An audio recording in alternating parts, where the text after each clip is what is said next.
Hello and welcome to the F1 podcast with me, Hugh Hattrick. I do hope you're well, and I hope that you have enjoyed the race on Sunday at the Chinese Grand Prix. I have to say, I think they've been pretty reasonable. I'm a lot more optimistic of getting some good results, and it's great to see the Ferraris back up there. Lewis Hamilton far more excited than ever before. And also, the cars have gotten a little bit closer, because in the first race in Australia, there was about a 4 to 5 second gap between the cars. Now, it was roughly about 2.7 seconds. So you can see that the teams are beginning to get their cars more competitive, and I think those times will continue to come down quite a bit. But what did you think of Sunday's race at the Chinese Grand Prix? Well, first of all, a big congratulations to Kimi Antonelli, who won, one of the youngest ever drivers to win a Formula One race for Mercedes, and he really got the upper hand of his teammate George Russell, who finished second. But it was a really good battle. I mean, poor old George did not have a very good start. The Ferraris, of course, got that early lead. Lewis Hamilton being first almost by the first corner, and it was a great battle. Great to see that competitive edge there. And even though the Mercedes is stronger in the long-term pace, the Ferraris are not too far away.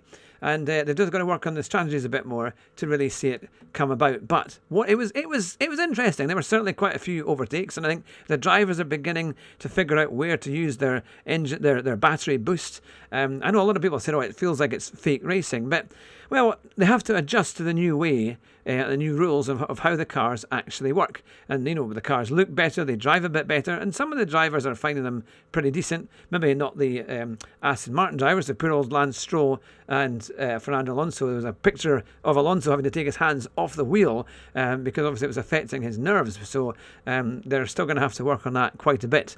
But all the other teams seem to be not having that kind of problem, which is pretty good. So let's have a look at the results. First of all, it was Antonelli, then it was George Russell, then Lewis Hamilton in third place. His first podium for Ferrari, which was great. I have to say, great to see it. He is over the moon with that, and it's good to see Lewis upbeat. And also he made the best of his result and beat his teammate Charles Leclerc, who was pretty close most of the way, but they're pushing each other, which is really good. Now, it says here the race features significant unreliability issues across the field, with a reduced starting grid in some reports. Now, this was the other big news. The two McLarens of Oscar Piastri and the current world champion, Lando Norris, failed to even start the race, which is a pretty disastrous run, because that's the second time now that Piastri hasn't actually completed a race, because he crashed on the way to the grid in Australia. So, my goodness, he's going to be wondering, that's 50 potential points gone, and that McLaren looks relatively competitive, especially at the time when Red Bull is not as strong. Certainly Verstappen is struggling. This would have been easy points for them if they could have gotten their car to actually start the race. But the key highlights from the race are basically the Mercedes are showing that they have a very, very good pace, and they're dominant in the new 2026 era of cars. But Ferrari, not too far away, and his podium marked an emotional milestone in his Ferrari chapter, and a great victory over his teammate Charles Leclerc. But the Ferraris do look good. You kind of think if they could just get 3 or 4 tenths, my goodness, they'd be right in there. And when they were talking to, I think it was Charles Vassar, the Formula One boss, he was saying they could take 5 different issues of that car and try and get a tenth quicker on each issue. And then they would be right up there, because they reckon they're about half a second away from the Mercedes. Now, wouldn't that be something if over the next few races we can see them get a lot closer? The major losers were obviously McLaren, because they didn't even start, and other retirements. Aston Martin had a very tough day, with Fernando Alonso retiring due to severe vibrations, and it was causing physical discomfort on his it was numbing down his hands and feet, which is not good. And also Lance Stroll had failed to finish. But the race was chaotic at times, with wheel-to-wheel action, but Antonelli cruised after navigating the early phases. And in the post-race, there were no major rule changes planned despite the new regulations teething problems. And the focus is now going to shift to Japan.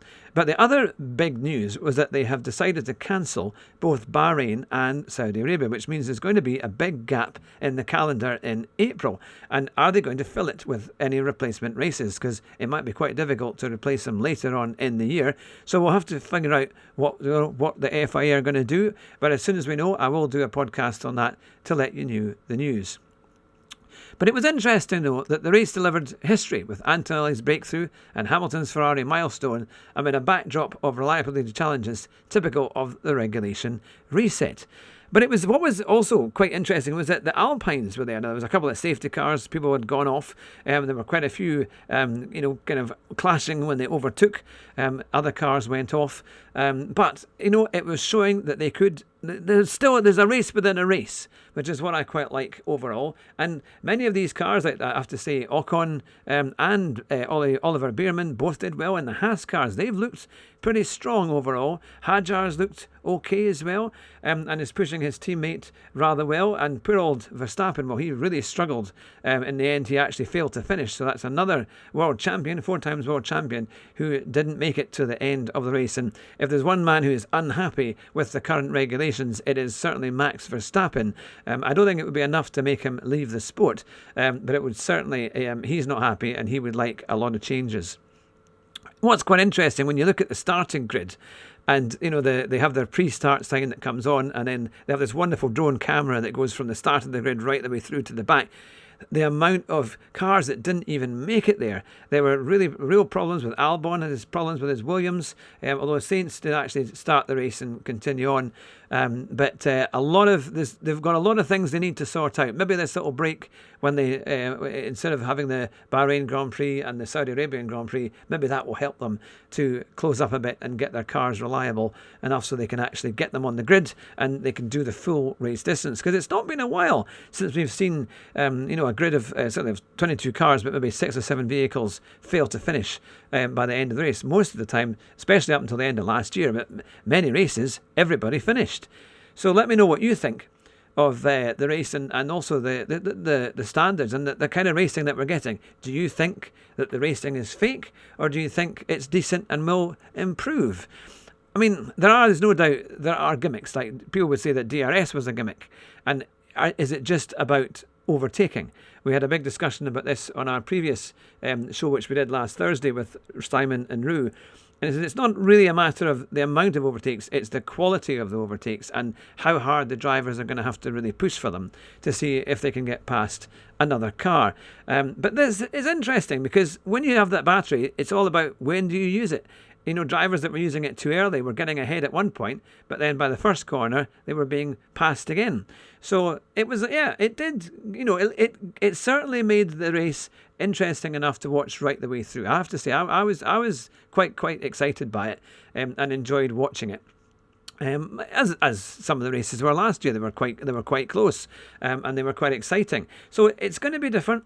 But I'd love to know what you think, so let us know in the comments what you think of the current Formula 1 regulations and the racing. Is it fake or is it real? And do you think it's going to make for a great championship? And who do you think is going to win? Because now that Antonelli has won a race, I mean, we've only had 2 races and that's 1 race apiece.